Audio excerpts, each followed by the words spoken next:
thought that we might, in conversation, talk a little bit about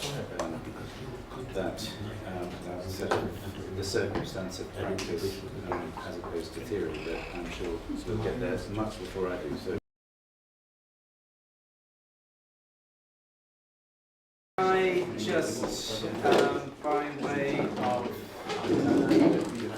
thanks, say it's a fantastic occasion.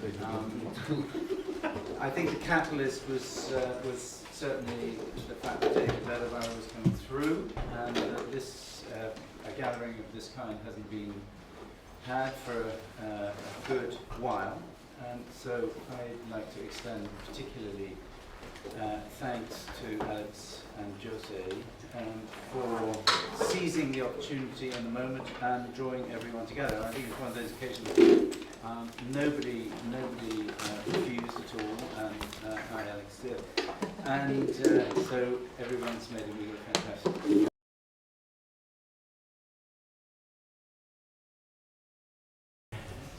I'm going to be hopefully reasonably short, maybe if I succeed, but the kind of introduction to the state of affairs we are in, and the title is already saying what is intended.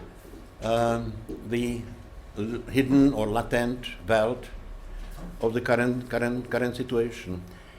What is really meant by that is that spontaneously almost every day, and almost everybody does kind of experience and is aware of it, that we, like it or not, living in two worlds. You know, one of them is defined by the profession, and we cannot change very much on it or help it.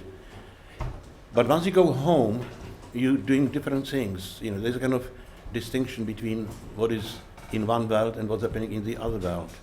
You can obviously answer the question yourself. That's probably the answer is probably quite obvious, almost obvious. And I know that there are people who wait until the office is gone by 6 o'clock. They pull out secretly their drawing board and do their drawings on it, so nobody can see. You know, they're still outdated and really operating in a kind of archaic manner. And I'm not mentioning names. We all know who is involved. And you know, so that's a kind of small indication that there is some kind of distinction, there's a kind of division, there's a gap between one world and another world. It's not in our territory. You know, it's interesting that it's right across the board, and people who are working in disciplines like sciences and humanities and so on, they know very well when you are in the laboratory and when you are outside. There's a very nice piece actually by Gadamer, who has a kind of piece called The Citizens of Two Worlds. We're living in two worlds, all of us. The question is how much we are aware of it, how much we acknowledge it, and how much we draw conclusions and consequences from it. I'm not going to spend much time because that will take probably as much as there is time available. The world which is hidden, the latent world appears to be part of what we do, experience when we are not constrained. And what is actually interesting about it is that it exists, it's there, but in one word, most people would consider that to be one of those too poetic, too phony, too unreliable, too come and go, dreamlike, etc. You cannot build on it. I will just finish, the sentence saying, you will be very surprised if you put your mind into it and go deeper. You discover two things. You discover that there is incredibly solid structure there. The world we're living in is structured because, luckily or not, it happens as it were behind our back. We're not responsible for it. The world is structured. It is an order. And if it wasn't there, the science would be totally impossible. They just live on it. And that's the second point, that in fact, that world that we usually consider to be private, very dreamlike, esoteric, whatever, you don't much talk about it, just like religion or poetry. In fact, it is the world on which all the rest, the more kind of sophisticated, explicit culture that we're living in, including, the digital world and virtual territories and so on, depends on it. It depends on it.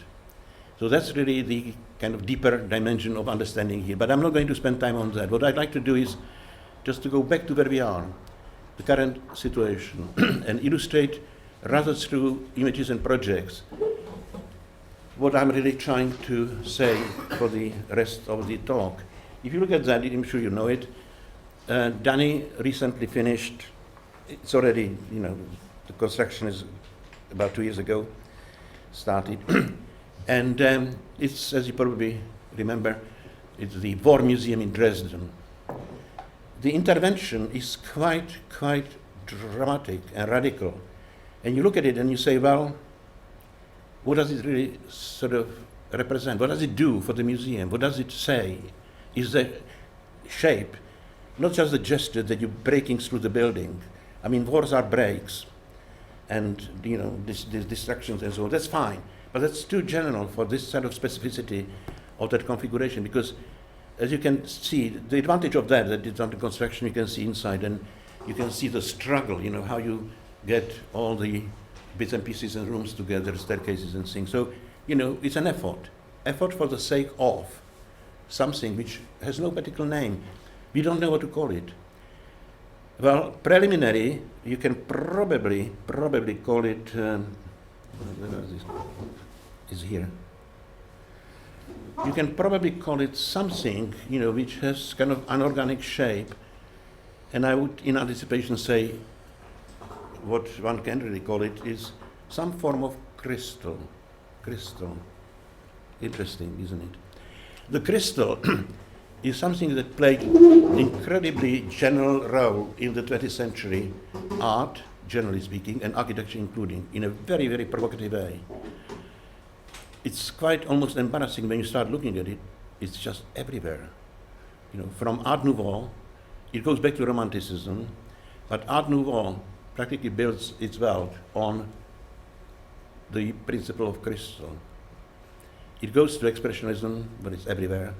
It goes to Cubism, some Cubists, voices speak about it, and Surrealism, and probably straight on into Neo-Expressionism, and we are in that sort of world today, still the crystal is there, provocatively. This one actually, believe it or not, is by Czech Viennese architect, it's called Chateau in the Lake. So it's a project for a building. Well, as I said, romantic, that's where we go, Caspar Friedrich. The fascination with crystal and something which is in nature, but so elementary in nature that you cannot go much beyond that. Everything is already frozen, kind of level of mineral, ice, and so on and so on. Well, all right. Well, let's look at that. That's, again, something you know. Toronto, Danny Liebeskind.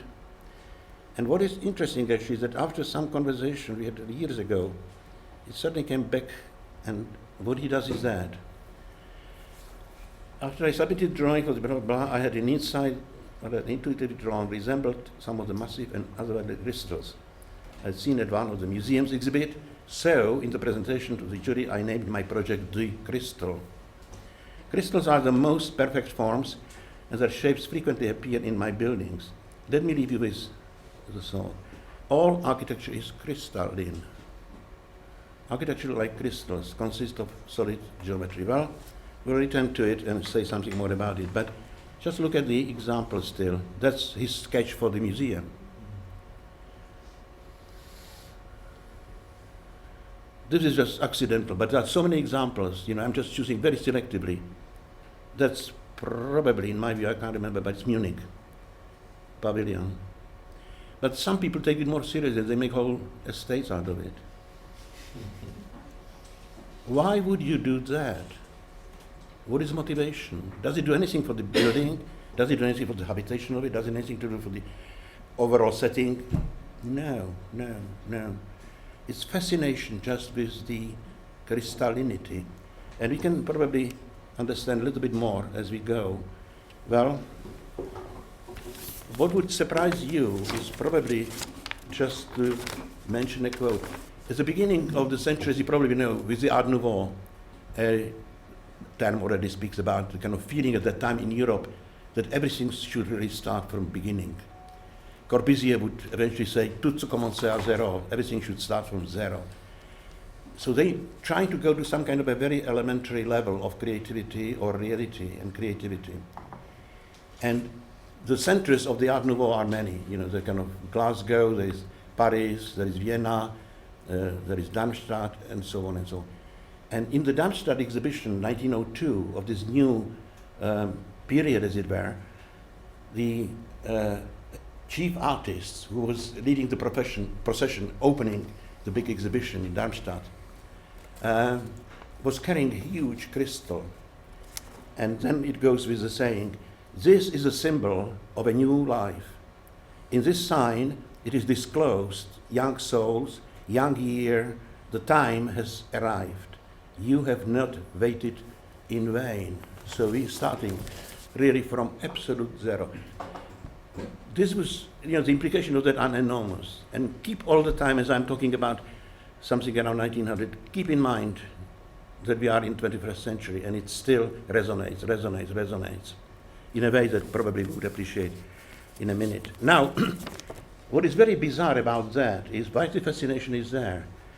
You would never expect, I didn't expect, for instance, that somebody from the inner circle of Cubism, you know that the inner circle would be, of course, Braque, Picasso, and Juan Gris, and so on. But then it was taken over by people from architecture and the Esprit Nouveau, Corbusier, who is collaborating right from the beginning with somebody called Aux Enfants, who was a second-rate painter, but he was very much involved in the Esprit Nouveau operation and so on. And he says, addressing Cubism, now the following.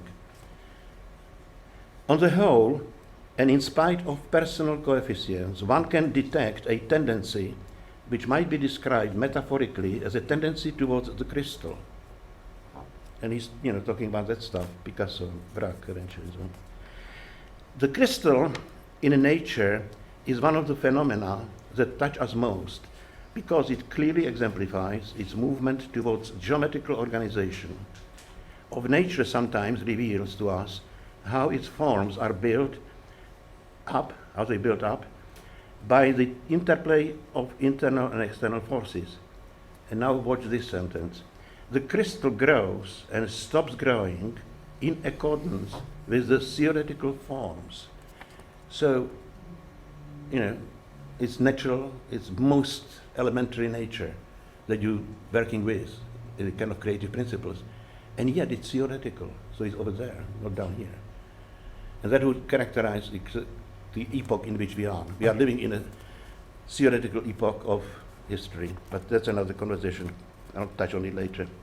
So, in accordance with the theoretical forms of geometry, man takes delight in these forms because he finds in them what seems to be a confirmation for his abstract geometrical concepts. Nature and the human mind find common ground in the crystal as they do in the cell and as they do whenever order is so perceptible to the human senses that it confirms those laws which human reason loves to propound in order to explain nature. In genuine Cubism, there is something organic which proceeds outwards from inside, from within. In other words, you know, again, the process of crystallization. That's the ultimate level on which we can now borrow. We don't imitate nature anymore. And that's really the slogan of the modernity anyway. We create like nature. That's a very critical moment. You know, just put it in the back of our conversation. Now, very quickly, as I said, it's everywhere. I mean, this you would never associate from the best knowledge you may have, if you don't know it well enough, with surrealism. There's Breton dream of creativity. And the last quote, Breton, he says, the great secret of the environment of things and of our own freedom is relation to these things can be discovered. In this way, the crystal possesses the key to all creativity. Well, we can spend quite a bit of time explaining, you know, what is behind and what is going through his mind, but The surrealists, as you probably know, go to the unconscious. From the unconscious, go to the depths of it, to the anonymity of the unconscious, where we are not responsible anymore. It's just happening in full spontaneity of the automatism, as the surrealists would say. And if you go deep enough, you discover that suddenly the nature is taking over, and the spontaneity of the natural process itself is identical to what you are, and therefore you're touching the most elementary, if you feel that way. It has to do with surrealism, of course, in this case, but it has to do, in a broader sense, also with something which we may already, in anticipation, name, and it's primitivism. Great deal of modern art is just simply interesting, fascinating, etc., but it's primitive, despite its sophistication. And how primitive will lead to the very last comment. That's surrealism. That's Marx, as you probably know, and it speaks for itself. That's what happens when you go to the depths of that spontaneous process. You are really in the elementary formation of the main natural phenomena. Everything is still not recognized. There is no difference between trees and grass and rocks and so on and so forth. Okay. We may leave that comment for later, but if you want to quickly to read it, it's interesting because that comes from mathematician that speaks about what I emphasize, the theory on one side and the nature on the other side. So where is the process? It's in our head, or it's there in the spontaneity, or it's somehow we're sort of living in a naive dream that basically one is the other. That's what is so fascinating about the crystal. The crystal is just mineral, it's elementary, it's nature in its primary sense. And yet, as you remember, there's a talk about geometry and theory, etc. So that's a result of culture. That's not nature. I mean, geometry cannot be understood, certainly not in 20th century or 21st century, even less so, as being something which is there forever, in one sense. It's changing. So the theory is a very sophisticated result of a long, long history. And yet, you've got the nature there, and you've got the theory and geometry over there, and you believe that you can now operate in one go. So that's what people do in front of the digital screens. They believe that the geometry is something absolutely elementary as a key to the creative process. Well, good luck.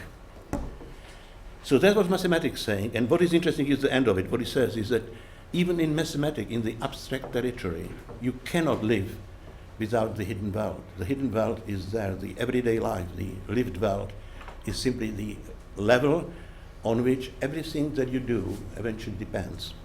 So, the original concrete, which is always present at the core of its movement, which manifests its more characteristic fashion, is permanent activity in the highest moment of creation. To detach itself from these roots would in reality be to condemn itself to asphyxia, to enclose itself in a kind of mortal solitude, which would result in the emptiness of a system void of all content. Try to say to sophisticated mathematician, I tried it once, and I was almost killed in a college.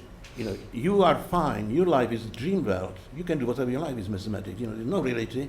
He says, what are you talking about? We're dealing with the absolute essence of reality. Everything we do is reality. Well, there is a bit of a truth there, and I just finish. Comment. What they mean by reality is that the mathematics, doesn't matter how abstract it is, it still has to be part of demonstration. If you lose that, you lose the whole thing. There's a difference between doing mathematics and games. Mathematicians are not gaming. They are doing rigorous building up like edifice, like a cathedral. So that's aside. Now, just an illustration which will be almost without words. Illustration of what we said so far. This is Eisenman, Peter Eisenman, in Santiago, in Compostela. Well, I'll tell you a little bit more about that as we go. His project, he won the competition on this model, which looks pretty, interesting, because what he claims is that he's moving outside the city, he's building much larger piece than they originally asked for. It's not a cultural center, it's a center of culture for Galicia, for Spain, for Europe, for the world. And of course, Eisenman being, very articulate and so on, and having a model which was a bit of a deceit, actually, as you can see. What he says is, I'm going to build the whole thing out of the hill, and I keep it as a hill. It's going to stay there like that. It's not going to interfere with the nature, materiality, logic, common sense, sensus communis, and sensus, the local sense of the place. So it's going to be almost part of landscape. Well, that's what this model is delivering as a message. But when it comes to building it, it comes in like that. And I go very quickly. What he does is typical Eisenman game, as you probably know. He's working with grids and systems and so on. He takes the plan of Santiago, the old city, and draws the main streets, and as you go, and creates a kind of matrix out of it, and then brings it, into the landscape and combines it eventually with the grid that is supposed to be integrating the whole operation. That's how it looks. It tells you what it is, services, theater, library, and museum, and new technologies, and so on. And at the corner, just at the bottom, he builds as a memorial to John Haydock, his kind of paradigmatic project, which are the unfinished towers. Okay, so that's roughly where we are. And now what comes out of it when you start building it up, you start in a kind of rather innocent manner, but then you go further. You can see already the grid appearing on the roof. It consists of 6 pieces. By the way, 3.5 are done, finished. The rest not, and probably never will, because they just completely gone out of money. The whole country, Spain, is gone. Now, all that happens is that, he takes basically the terrain, the ground, up at the roof and restore basically the surface of the landscape on the roof using local stone, which happen to be granite, as big sort of cut-out slabs, and uses it as a roof material, finishing.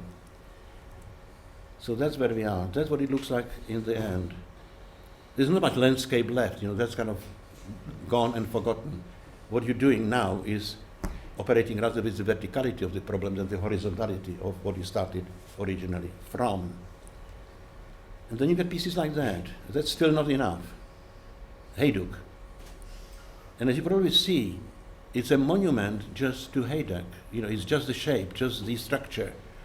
There is no particular intention of a program or content. As you can see, it's not going to be probably used for much, if anything at all. It's going to be just basically a skeleton, shape, image, icon, celebrating John Haydock. Now we come to that. They had an incredible problem, as you can imagine, putting on the granite slabs on that sort of, 60 degrees. So a lot of trouble there.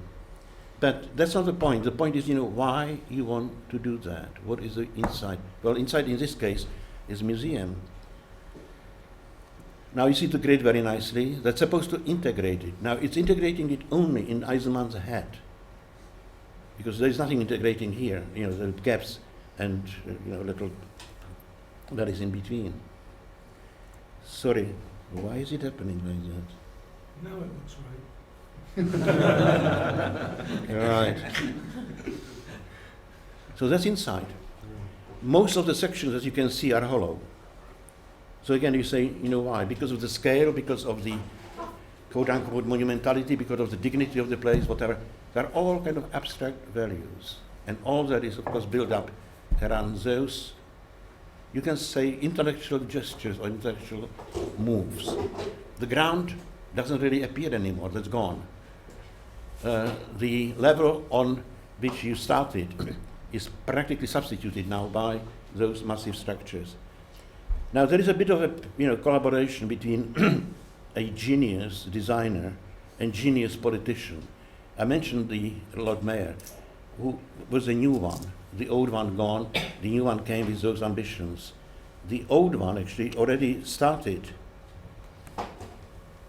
Culture Center, which was almost okay in terms of size and everything.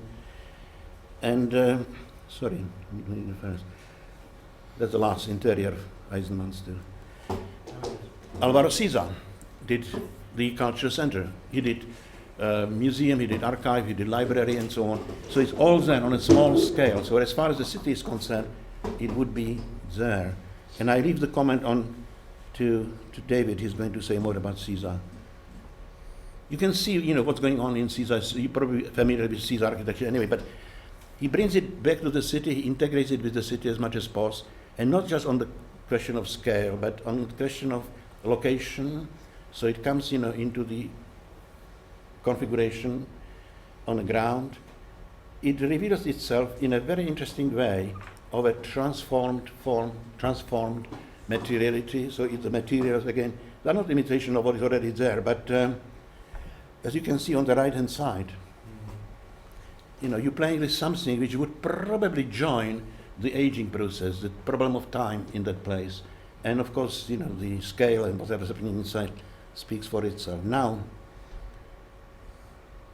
those are probably moments where he would go closer to what is already there, and you get probably more down to the tactile almost level of materiality of the place. But the critical thing is, how you bring it to where it should be. It's a contribution to culture. Culture relates to something which is already there always. Culture doesn't start from zero. And you're sharing it with already present fabric or simply place, in this case Santiago. So the sharing is, of course, another kind of oscillation that he's establishing quite deliberately between what is happening with his own building, what is inside, and what is appearing and what can be seen as being engaged from the outside.